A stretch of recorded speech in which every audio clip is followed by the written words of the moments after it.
Ladies and gentlemen, and welcome to this special late night episode of the Dan Dawson Show. So, I just watched, it was on Newsbreak.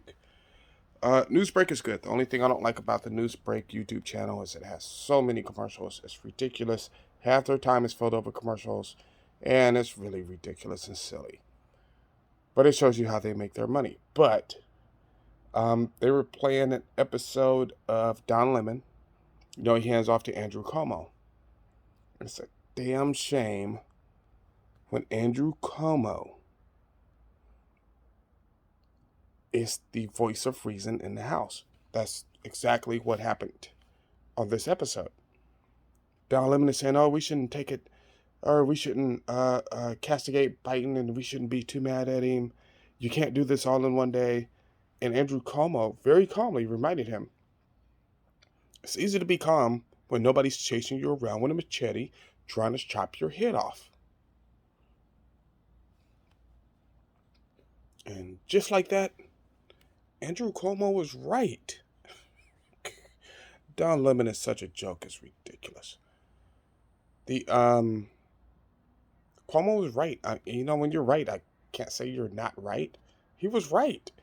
It's very easy for Don Lemon to sit in a news studio and say, "Oh, well, yeah, we left some Americans behind, and that's okay."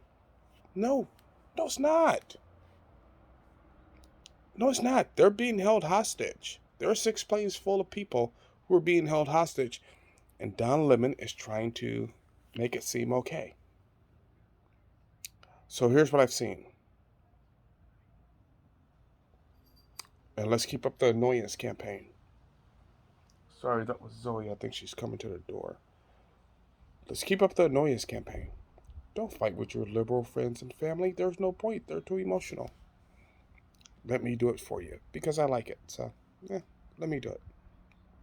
But Cuomo was right. We need to get those people out. So if you'll notice, on the Dan Dawson Show, I broke the news before even the news networks know. Now you're asking, well, how did Dan know that? Well, understand, Dan's made a living off of working with spec ops. A very good living, I might say. A very good living, so that at the point I'm at 47, honestly, I may never, God knows what's going to happen, but prayers, crosses up, I may never have to work another day in my life. So I knew about this because the training they were talking about, and I've done training where you get hostages off of airplanes before. So all the information I'm getting in is like, hey, this is what we have to do, this training we have to do, this training we have to do. I'm like, what? Because usually you train one airplane at a time. And usually it's 5, 6, 7 people. And you storm the plane and you do what you gotta do. Watch, if you want to know what a taking down a plane looks like, watch SEAL Team, the TV show. There's an episode on there where they take down a plane, and you know what that looks like, and it's like, So if you're telling me now, no, we don't need 5 to 10 guys. We need 30 to 40, and it's all volunteer. Yeah. So I did the math, and it's like, no, this is a pretty big job, and we're not being paid to do it.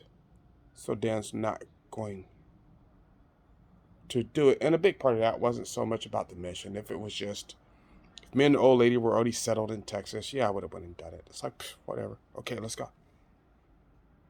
If I die, I die. I don't care. But I didn't think it was fair to the old lady to pick her and move her to a place she's never been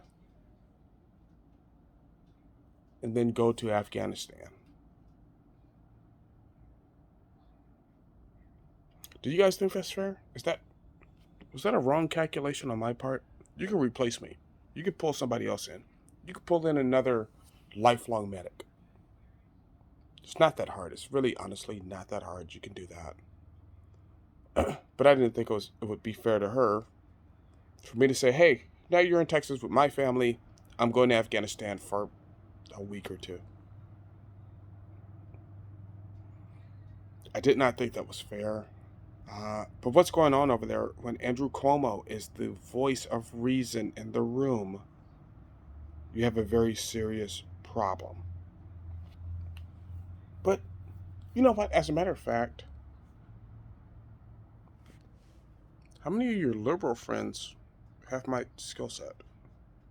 It's a very specific skill set. Send this to them and ask them, what's the right choice? Do I abandon my new fiance, my new wife, in Texas, where she's never been a day in her life, and go and risk my life on a volunteer mission? Did I do the wrong thing? I really wonder about that. Did I do the wrong or did I do the right thing? Let me know what you think in the comments below. Let me know if I did the right thing. And hey, I'm gonna make sure she's set up. If this shit's still going on in a month or two, I tell you what, I'll be in Afghanistan. If it's not, she will be set up. I mean, I'm really kind of wondering about that now. Did I do the right thing? It's really a hard moral judgment. It really is. Really, really is. And it weighs on me. And I sit up at night and I think about it. No matter what decision I make. If I had made the decision to go, I would sit up every night there and think about her. It's like, man, did I let her down? Making the decision not to go, thinking about those hostages on 6 planes, it's like, maybe I should have went. Let me know what you think in the comments below.